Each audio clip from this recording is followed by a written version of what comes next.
Kantara chapter 1 இந்த படம் இப்போ தான் போய் பார்த்துட்டு வர்றேன். பார்த்ததுக்கப்புறம் இது எப்படி சொல்கிறது, ஒரு சோல்ஃபுல்லாக இருக்குது. ஒரு காடோட இந்த கடவுள் நம்பிக்கைகளை மேக்ஸிமம் எனக்கு பெருசாக நம்பிக்கை இல்லைன்னு வச்சுக்கோங்களேன்.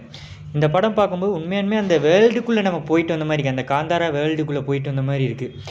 ரிஷப் செட்டி பாராட்டியே ஆகணும். அந்த சினிமோட்டோகிராஃபி ஆகட்டும், மேக்கிங் ஆகட்டும், அதுக்கப்புறம் screen play, writing, second half ஃபுல்லாக பரபரன்னு போய்கிட்டே இருக்குது நான் ஸ்டாப்பாக. அதுக்கப்புறம் ருக்மணி வசன் சொல்லி ஆகணும். நம்ம மதராசியில் பார்த்துருப்போம், அதுக்கப்புறம் விஜய் சேதுபதி ஏஸ் படத்தில் பார்த்துருக்கோம்.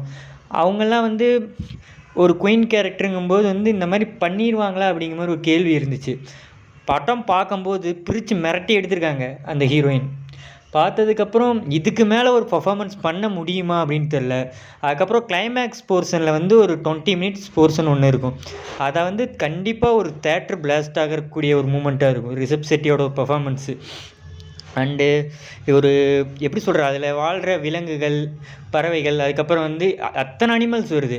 அதெல்லாமே விஎஃப்எக்ஸ் பண்ணியிருக்காங்க. ஒரு விஎஃப்எக்ஸ் மாதிரியே தெரியல. ஒரு ரியாலிட்டியாக அந்த ஒரு காட்டுக்குள்ளே இருந்தால் எப்படி இருக்கும் அப்படிங்கிற மாதிரி இருந்துச்சு. இதெல்லாம் எப்படி ஒரு மெனக்கெட்டு ஒரு சில விஷயங்கள்லாம் பண்ணியிருக்காங்க. இதெல்லாம் பாராட்டி ஆகணும். கன்னட சினிமாவில் காந்தாரா 1 எந்த அளவுக்கு ஒரு சக்ஸஸ்ஃபுல்லாச்சோ அதே மாதிரி காந்தாரா சாப்டர் 1 சூப்பராக இருக்கும். மேபி மக்கள் மத்தியில் பெருசாக ரீச் ஆகும்னு நினைக்கிறேன். மேக்ஸிமம் இப்போ இட்லி கடை கூட ரிலீஸ் ஆனனால இந்த படம் நிறையா பேரால் ரீச் பண்ண முடியலன்னு நினைக்கிறேன். மேக்ஸிமம் தனுஷோட இட்லி கடைக்கு தான் நிறைய பேர் போகிறாங்க. இந்த படம் கண்டிப்பாக பார்க்க வேண்டிய படம் தான். கொடுத்த காசுக்கு ஒர்த்துன்னு சொல்ல அந்த படம். நீங்கள் இந்த படத்தை பற்றி என்ன நினைக்கிறீங்கன்னு சொல்லிட்டு கமெண்ட் பண்ணுங்கள்.